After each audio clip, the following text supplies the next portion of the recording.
session we're going to be doing is entitled the Low Code Challenge. This is a session on how much functionality we can squeeze out of a very small number of lines of code in IRIS. Thank you for coming. My name's Chris Stewart. I'm a Principal Technical Specialist at InterSystems. We're going to be building a back end of a few different parts, and this is roughly the flow we're following. So we're going to define a data model, we're going to populate it, we're going to build some REST services with JSON, we're going to add some interoperability, and we're going to add some business intelligence, and we're going to do it in not many lines of code. I think we've already covered this disclaimer elsewhere this morning, but there is a small degree of AI capability in here, and this disclaimer applies. So, as I said, I'm Chris Stewart. I'm a Principal Technical Specialist. I've been with InterSystems for about 14 years. I've worked between the US and the UK. I currently live in Scotland and the UK. I'm the primary developer on our support platform iService, which some of you may be familiar with. If you're not and you're familiar with WRC, it's basically WRC for our healthcare business. And I also like to write developer community articles, which is why I'm here. This is based on a developer community article I wrote about the start of the year. And if you're not familiar with the developer community, you should be. It's a fantastic resource, and you can follow me there. Chris.Stewart. It's pretty easy to remember. So, what are we being asked to do today? We are an employee of Widgets Direct, which is an internet retailer of widgets and widget accessories. This is actually a company I used as a basis for a previous technical article on the developer community. But what we need to do is we need to build a support desk for it. So my originality is showing through. My day-to-day is doing a support platform. We're going to build a support platform. The task we've been given is develop it using IRIS 2024, but use as few lines of code as possible. Every line of code has a cost. So can we deliver this application without blowing our whole budget of code? So obviously this is not an especially real-world example, and there's a lot of variability that goes into a spec like this. What is a line of code? Well, I spoke to someone who has been developing in InterSystems technologies for decades, and he said, well, just put everything in one line. It's still possible. We're not going to do that. We are going to count method code and signatures. I'm not going to count class signatures because you get them for free when you create the file. Clicking's not coding, so anything that's point and click that you can do visually, we're not going to count. And we're not going to pay code golf either. We're going to try and keep this as sensible, readable code that's possible to maintain. That being said, in terms of maintainability, there's a few things we're not doing. We're not going to build in security. I hope I don't have to tell you, you should absolutely build in security before you do anything else, but we're not going to do that. Error handling is going to be minimal. Again, that's something you should invest in. This is absolutely not a recommendation to not do error handling. We're not going to do comments. Comments are typing, comments are code. And we're not going to implicitly build in scalability. I put a few asterisks after there. IRIS is really good at running bad code fast. You should still write good code, but it will cover your tracks a little better than certain other technologies. So yeah, in essence, this is not a production-ready code base. This is really a thought exercise. This is a closed circuit. Do not try and run this as a production application. It's not intended as that at all. So what is our minimum viable product that we're aiming for? We're going to want to be able to record a customer request for assistance. There's a few things at the basic level we want to know. We want to know a short description and a long description. We want to know timings. We want to know when the ticket was opened, and we want to know when it was resolved, so we can make sure that we're not keeping things sitting for too long and we're not spending too long fixing them. We want to know who's currently dealing with the request from our staff, just to make sure that every ticket has got eyes on it, and we also need to know the person who's having the problems. So coming from there, we have some primitive types, and we also have a person. So we're going to need to store data about people. We want to store their preferred name, their email, which will be unique. We want to store their phone number, and we want to know if the person is staff or customer. We actually, because we're a web store, we have a JSON list of these people, but that is in a separate database. We're going to need to bring that across as well. What else? So I've skipped ahead here. We do need to be able to load data. We need to be able to take our existing user list, and also we have been manually tracking some existing support cases. We're going to want to import those as well. A separate team are going to be building a modern responsive web application. They've asked, can we provide access to this data by using JSON over REST? Well, we can also programmatically access our data this way, but we're not going to build a front end here. This is solely a back end. We have some checks we need to make against tickets that will require special attention. And finally, we have an accounts team. They're not technical. They want to be able to interact with our data in a clear and easy way that does not require SQL and so on.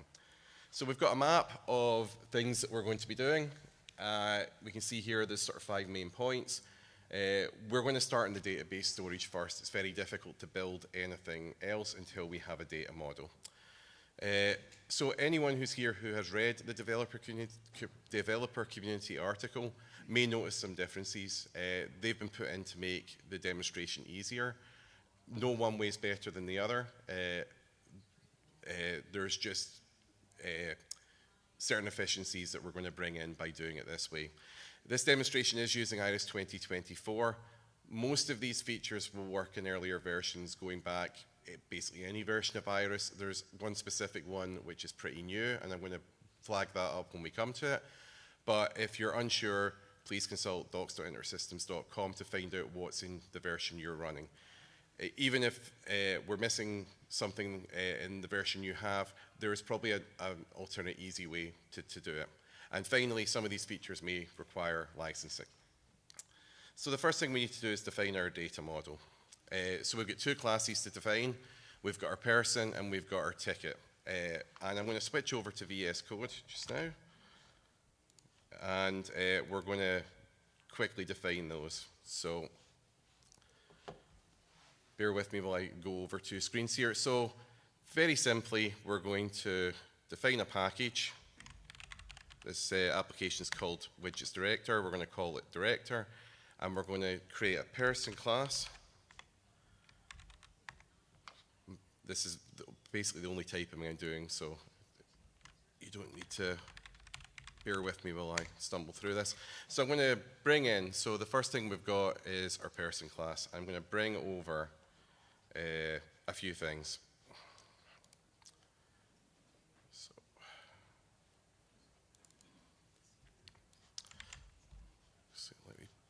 Is that readable enough? Can you get thumbs? No, it's not. Let me zoom in a bit. There we go. Okay, so I'm going to stand up for this bit. So this is a very basic class, but it's actually doing a lot of things. So we are extending persistent, which gives us storage for free. We're extending JSON adapter, which gives us JSON for free. We have defined the 4 properties we need. They're all pretty primitive, and we've got an initial expression for staff. So right away, we've got a bunch of constraints and so on that are going to be enforced without us actually writing application code to do so. So I'm going to compile that. I'll bring up the output window just to make sure it did compile, which is always important. It's under object script for those unfamiliar with VS Code. And then, get this back, I'm going to do similar for ticket. So, ticket is going to refer to this class, and it's going to look very similar.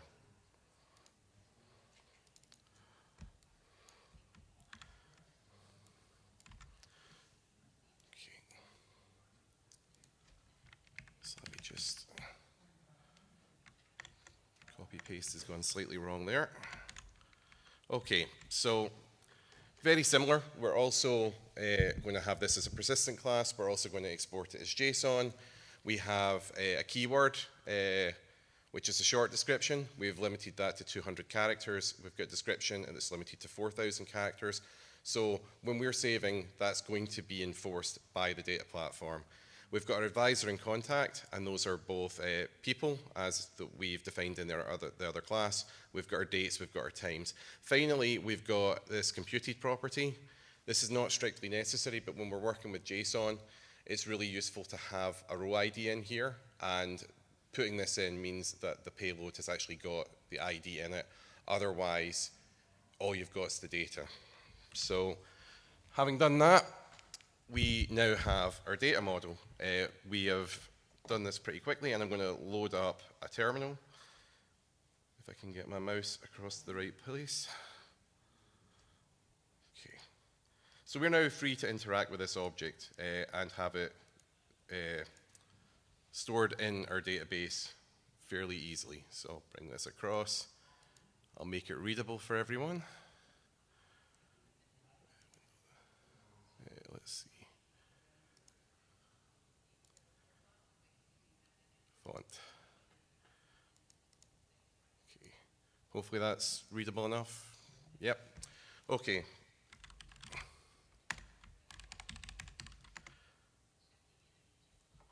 This is why I'm copying and pasting everything, because I'm a really bad typist.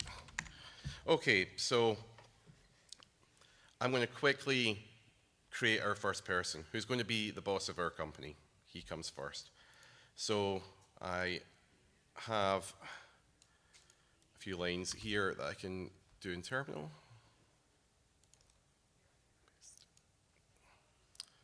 And of course, they all fail right away because I'm in the wrong namespace. Very important to be in the correct namespace.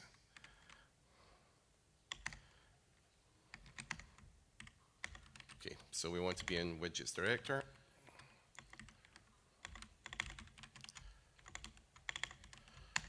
Okay, so I'm going to paste those in again. So we can very easily and very intuitively work with this data now. We can create a new persistent object just by calling %new. We can set the fields we need. We can do the one that we forgot about, which is to mark our first user as staff. But we can work interactively. Sorry, I can't do it looking over my shoulder. And just by calling %save, we are now able to save that data. That's now available in our database. Having worked with InterSystems products for a while, I kind of forget that in other languages, your data layer is something you actually have to work for. It's not as easy as just calling save.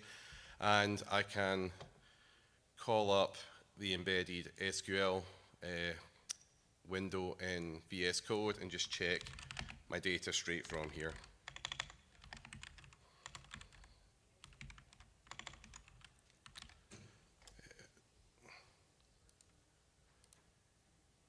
And there we go.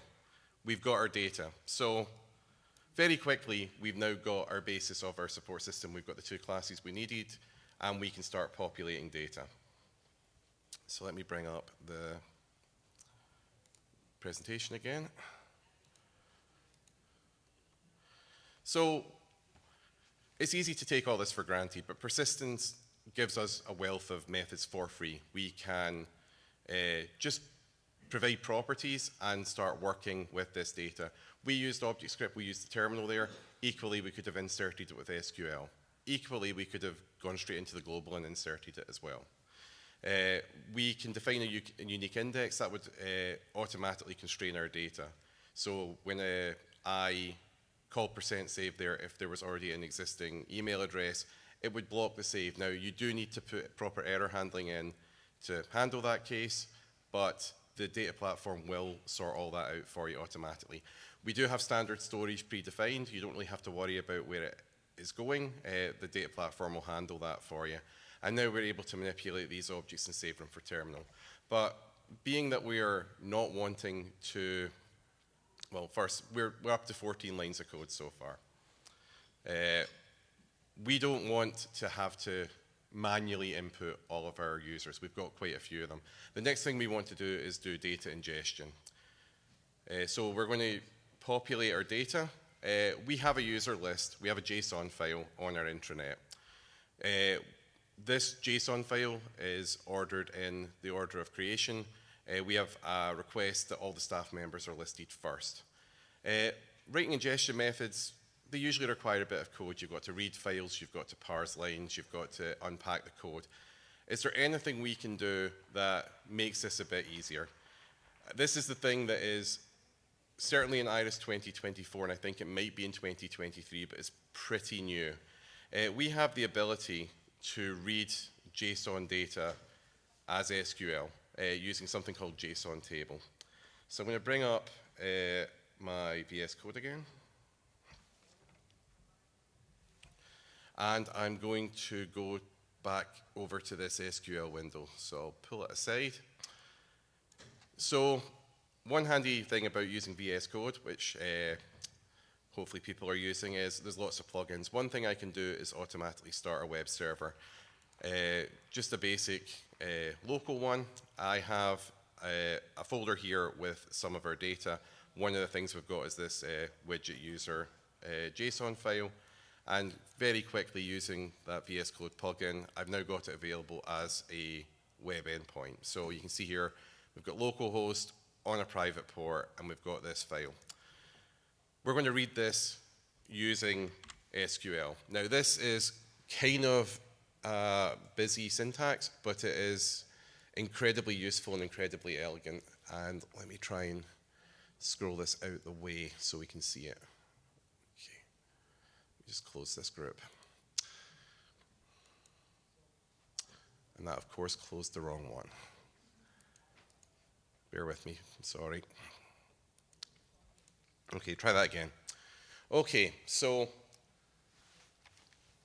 this is standard SQL. We're selecting elements from a resource, and we're ordering it by a property.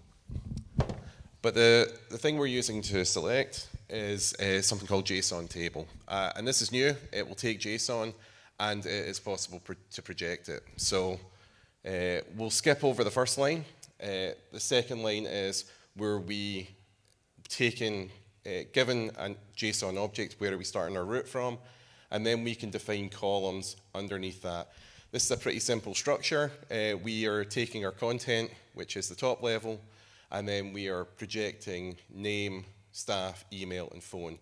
You can see there that we are translating. So in our SQL columns here, we're defining that as phone number, whereas in the JSON, if I bring it back up, it's just phone. We also have some other fields. Let me make this a little bigger. There we go. We have some other fields we don't really care about. We don't want to know city. We don't want to know age. We don't want to know sequence number, but we can pull out the data that we want. So going back to that SQL.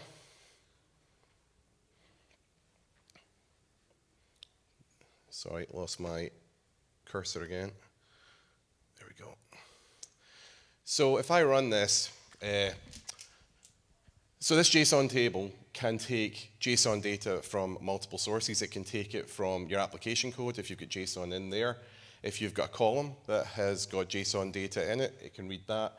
Or alternatively, there is an incredibly useful function it's got, which is %net.getJSON. You can point that at a URL, it will read it, it will unpack it as JSON, it will project it. So if I run this now, I'm taking that file, I'm projecting it as JSON, and I'm ordering it by staff. And straight away, I'm ordering it by staff descending, and you can see here, we've got our staff descending, we should hit, and then we've got our non-staff. So we can use this as we can use any other SQL data, and this is incredibly useful. We can query it as any other SQL data as well. I could filter it, I could combine fields, I could use it in a whole bunch of different ways. But essentially, we're now working with nicely queryable data. So let me put my microphone back. So now we've done this, an easy thing to do would just be to use a standard SQL insert. So that's what I'm going to do. I'll bring this over. So taking basically the same query there, providing the columns and saying just insert that in. So in just a few lines of code, I can fully do my insert. And if I go back to here and select my person table again, I should now have a fully populated table in basically no lines of code, according to the query I provided. So that was data ingestion. It was probably easier than data ingestion has been previously. If you've done much of it, it is very straightforward, very intuitive, and very powerful. Sorry.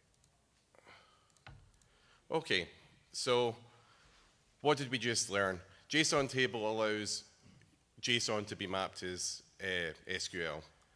There's many ways to access this. Anywhere it is in your application in IRIS, you can just access it and use it as SQL. %net JSON is much more powerful than I just demonstrated. That was unauthenticated over an unsecured connection.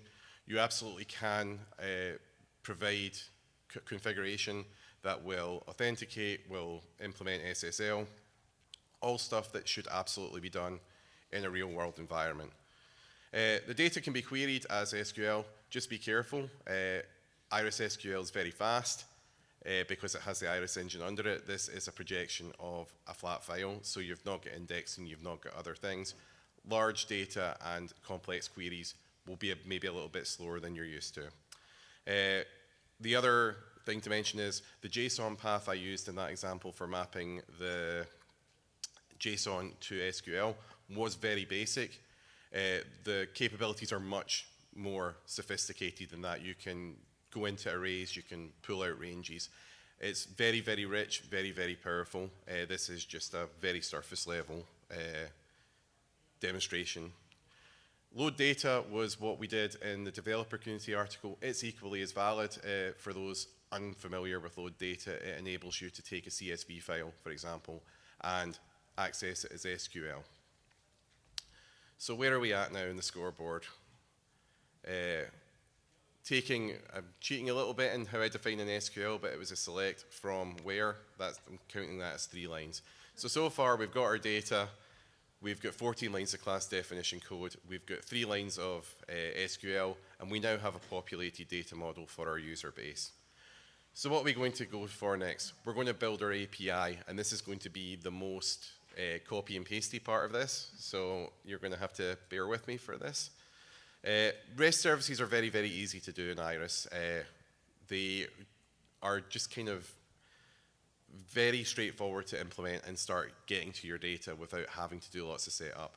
So we're going to need an API, we're going to need JSON, and we're going to need REST. Our services we're going to want to do are we want a summary list of all people. That's in order for the front-end application to return lists for selection. We want to get a ticket by its ID. We want to be able to post data to get a new ticket, and we want to get a list of recent tickets. So bringing Visual Studio back up again, closing all this off.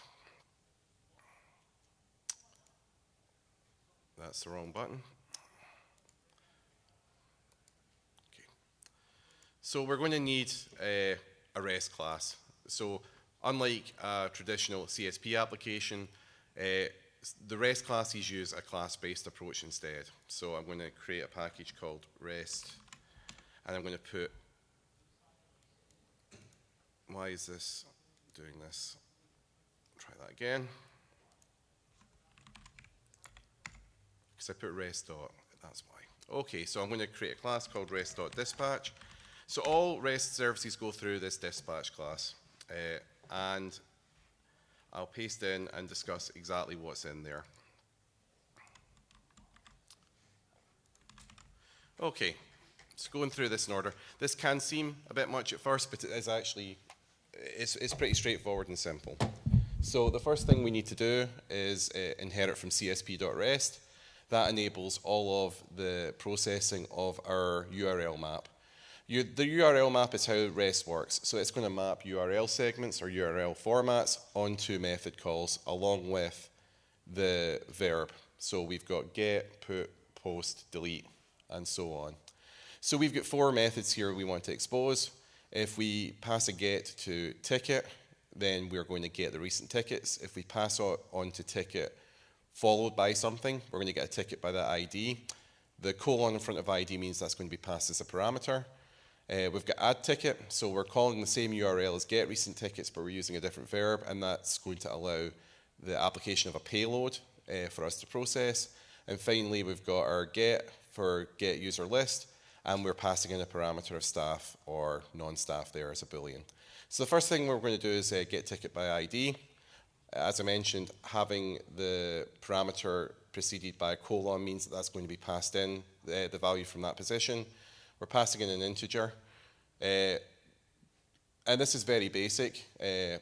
We are setting a status value. We're setting the response to say to the client that we're going to be providing JSON.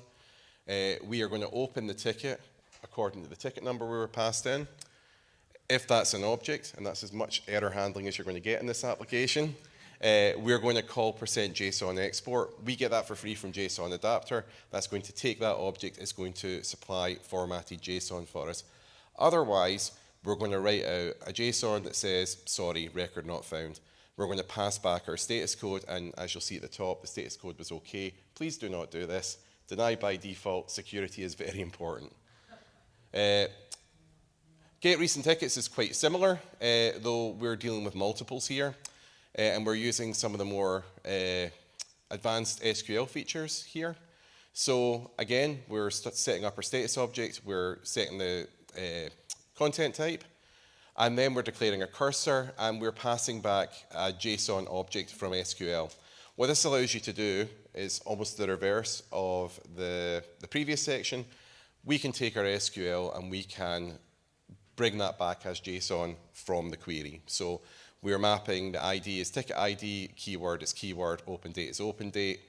And then as a standard cursor, we're looping over it, and we are pushing that onto a JSON array, and then we're writing that out to standard output to the client. Add ticket is our input. It's going to look very similar. We are creating a new instance of our director.ticket. We're using %JSON import. It's the reverse of JSON export. So we can take the payload that we got from the request.content, pass it in. We have a couple of nested objects in there. We've got our advisor and contact. There are a lot of different things you could do here. I'm going for the absolute most simple, which is to look at that nested object, get the ID, and set the object ID of those fields. There's a lot you can do. Please read the documentation if you're interested. The JSON adapter is very, very flexible in this regard.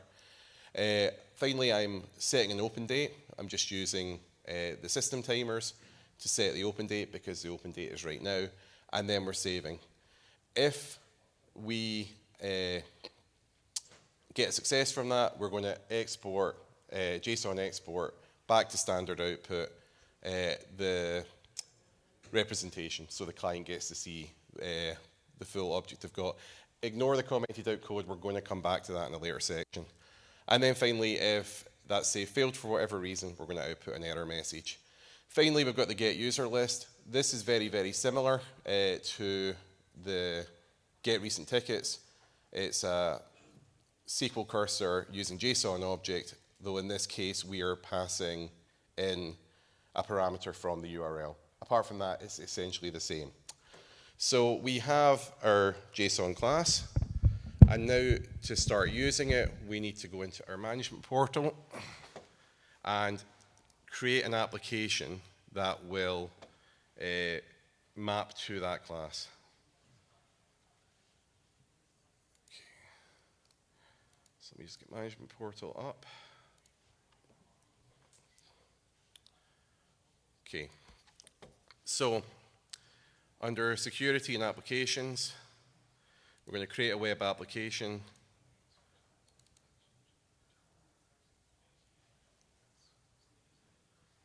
And we're going to say that it is REST. We're going to select the correct namespace. So traditional CSP applications will map to a class, map to a location on disk. In this case, we're going to map it to the class. We're going to map it to rest.dispatch. So because this class has been tagged as a csp.rest, it knows that it is able to use this in place of a static file. I'm going to save that. I'm going to do something you absolutely should not do, which is give it %all. Please, please, please do not do this. Set your security properly, but we're on brand for doing it this way. So we now have our, I'll make this a little bigger. We now have our REST application in place, and it is mapped to this class instead. And we can now use this to, in conjunction with a REST tester. So I've already got some done ahead of time. So I can call my local host, IRIS, my REST endpoint, that service, and if I call here, let me change it just because it brings back the cache one. I return staff there, I can return non-staff here. So my services are working, and I'm now seamlessly calling through in REST straight to my services. I'm going to also prove that we can send. So if I go to the ticket one here, I'm going to paste in a ticket and check that we are actually processing these properly. And it's going to open here, which is not exactly what I wanted. Let's see. So this is pretty simple. We have our keyword, we have our description, we have our advisor, and again, we're passing row IDs here. And if I send that here, I get, this has been processed, I get my status back saying everything's okay. And you can see I've got my object here. So I've got my ticket ID of 1. This is the first one that we returned, which is what we would expect. We have our open date and open time of today and 2 minutes past 8 p.m. because my laptop's still set to UK time. And we have our advisor and contact expanded here. So everything looks great. We now have our API. So what's next? So by having JSON adapter, we didn't really have to do much work there in providing JSON. We can just use the import and export. Similarly, if we had a use case that we needed XML, there's an XML adapter that works in essentially the same way. We've used CSP REST. That will map URLs to methods so that we can very easily expose a clean API to whatever needs to call it. Variables are passed by position in the URL, but it's also possible to read data, as we did in creating the ticket, from a payload, and also request variables also still work. So that is also an option as well. Testing is really easy this way. All you need is a REST client, such as Postman or Talend, which I was using, which will enable you to pass payloads, headers, and verbs very easily. JSON is very flexible. IRIS has great support for it. You're able to parse these files very easily using stuff like getIterator, getNext to and from JSON.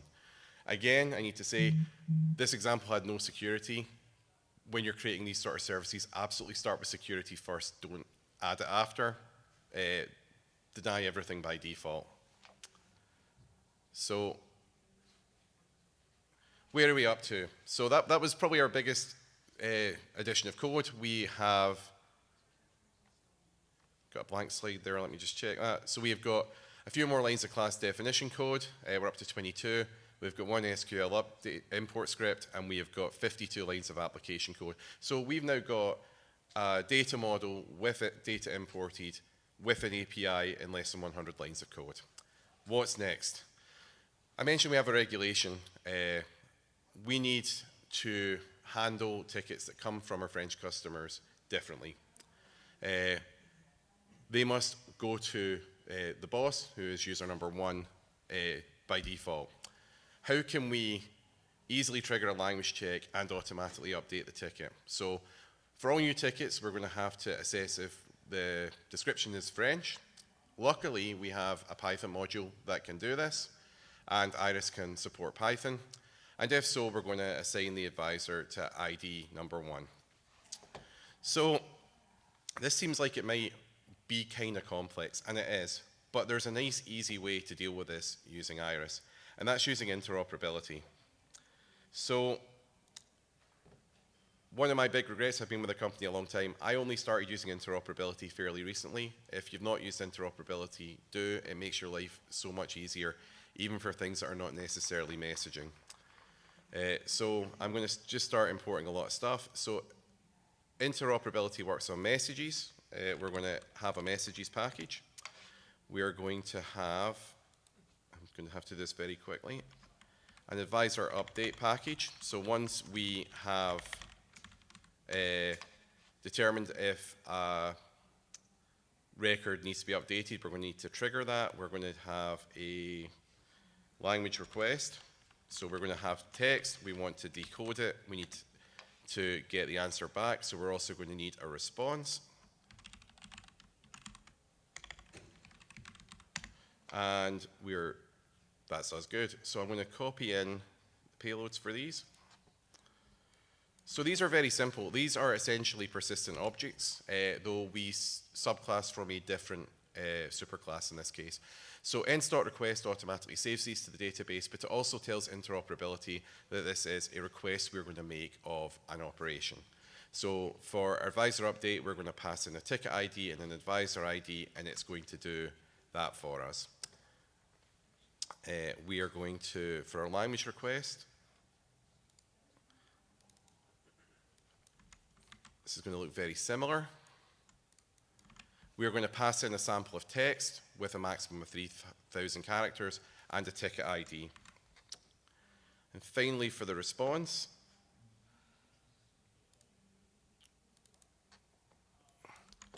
this is the simplest one. This is slightly different. This is an ensemble response because we're getting this back, and we're going to pass back a language code. So we've now got our messaging types in place. We're going to need to provide some operations, services, and a router. So we add packages for those. So we've got our folder for operations. And we've got a folder for services.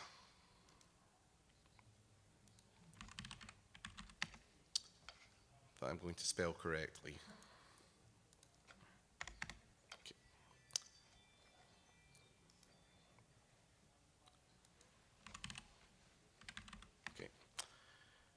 So for operations, we are going to need a couple of operations. We're going to need one to identify the language.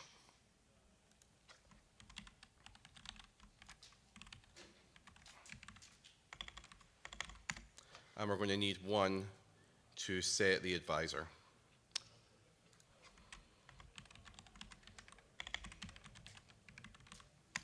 Okay. Once again, we'll be pasting these in. So language identify is one that is somewhat dependent on version. We're using our embedded Python here. So if you haven't used Python, it's incredibly useful for situations like this where someone has built something that you can use as an appliance. So we're going to extend our business operation here. We're going to have a method in Python that gets language from text. You can see here this is very terse. We're importing a language detection model. We're using fast text here. We're going to utilize the detect method of that, and we are going to pass that back. And our method in our business operation is request language. We're going to take a request and a response, and we're going to just call that Python code.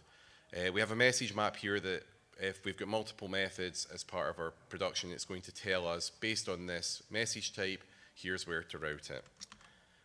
Similarly, our French advisor code, this one is not going to involve Python. This is just going to be pure object script. It is in a very similar structure. It's a business operation, and when we get in our request, we're going to take the ticket ID field, the advisor ID field, and we're going to run a very basic SQL embedded script. We're not going to check our return code. Always, always, always check your return codes, but we can't afford the line for it, I'm afraid. And again, we've got a message map here. Finally,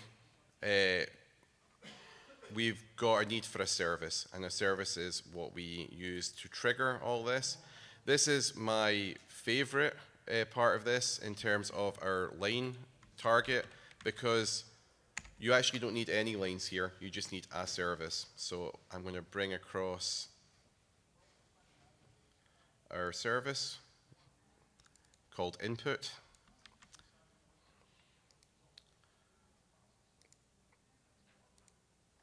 I'm going to try and bring our service called input. Services.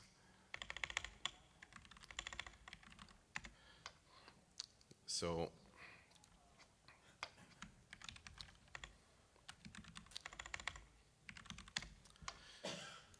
in this case, the realist example of letting Iris do all the work for you, all I have to do is say, I want a business service. I don't need to write any code, I just need a business service. Also, I'm going to go back. The section that was commented out before is the section in which we invoke all this, and I'm going to uncomment that. So this is going to be after you have imported a record, we are going to create a new language request. We're going to set the fields appropriately. We're going to create an example of our business service and just let it do all the work. And we're going to do that from Ensemble Director. And then we're going to send our response asynchronously to our router service. So we've got a little bit of setup to do to make all this work in our production. This is all drag and drop, so it's not costing me any code at all, which is what we like for this demonstration. So I'm going to go into interoperability. I'm going to configure a production. I'm going to create a new one, and it's called production, and I'll just call it branch check. Okay. So we need to import the things that we have just created. So we're going to, from our services, we're going to import services.input. We're going to call it input, which is our logical name. We're going to import our operations, which are automatically populated here. So we've got our French advisor class. We're going to call that French redirect. We're going to enable that as well. We're going to have our language detect.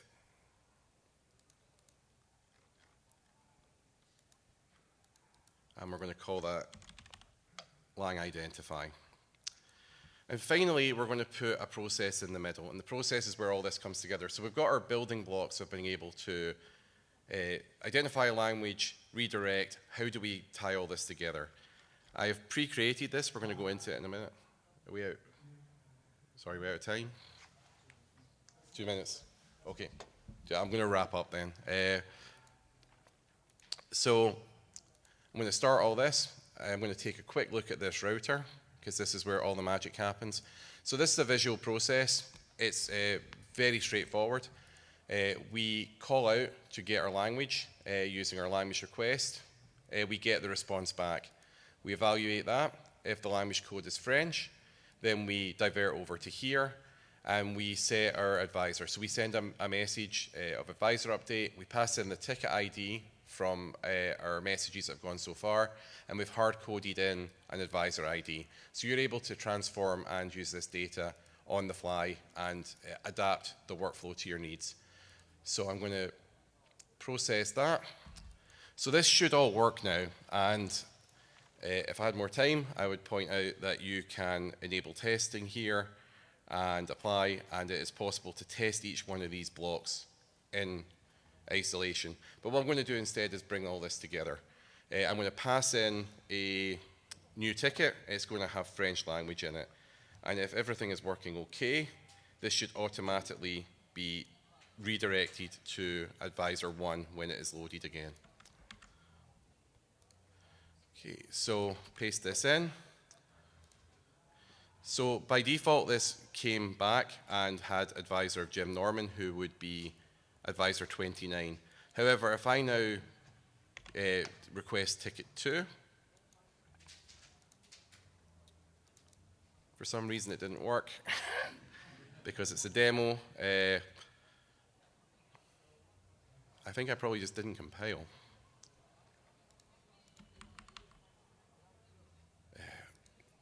But what should happen, if I do it again, and request. And then this is the nice thing about REST, is you can easily repeat steps after you've done them. No, we're going to have to just chalk that up to gremlins, I'm afraid. What should happen is that will go through that workflow. It looks like it's not being invoked, and will give us a bunch of flow control and job pulling with no code. So these processes will be there. Messaging will automatically queue. It will automatically scale up and scale down if you've got actor pulls in place. And essentially, you can call into these very complicated processes seamlessly. It's also possible to reuse these components so you can have the same operation working in more than one flow if you need it to. Also, you've got the full flow of interoperability. You have adapters which enable you to deal with files, HTTP, sockets, and so on. And the message classes mean you can pass in and out validated data, knowing exactly what's needed and what you're going to get back. What I was going to do now is, we're going to have to skip it because we're out of time, was add on business intelligence. We were going to import tickets from a JSON file by using the load data in JSON table, as we did before, and then create a cube. Please go to the developer community article for that. I know I'm out of time. The full details are on there. And finally, sorry, we've run over a bit, but our final count here, if we had everything done, is we would have had our interoperability, we would have had our API, we have our data model, and we have deep sea analytics on top. The final line of code count was 119 lines. Obviously, this is not a production application, but it shows that getting from a blank page to something that's working is probably easier and quicker than you think. This application is available on OpenExchange. It's called Widgets Director. Please do not try and use it as a production application. I'm not sure if I've mentioned that yet. But if you want to fork the code, do something with it, please feel free. It's also on GitHub, and it's available for use. But all I've got left to say is you're going to get this mentioned in every session. Please go to the application, complete surveys. Feedback helps us immeasurably, good, bad, or indifferent. And if you're not aware of the early access program, it's available and enables you to get access to some of these features like JSON table and so on as they're developed. 2024 has been a great release. There's lots of new exciting stuff in there, and this QR code will take you to a place where you can register your interest. But for now, thank you. I hope you enjoy the rest of your summit. Thank you very much for your attention.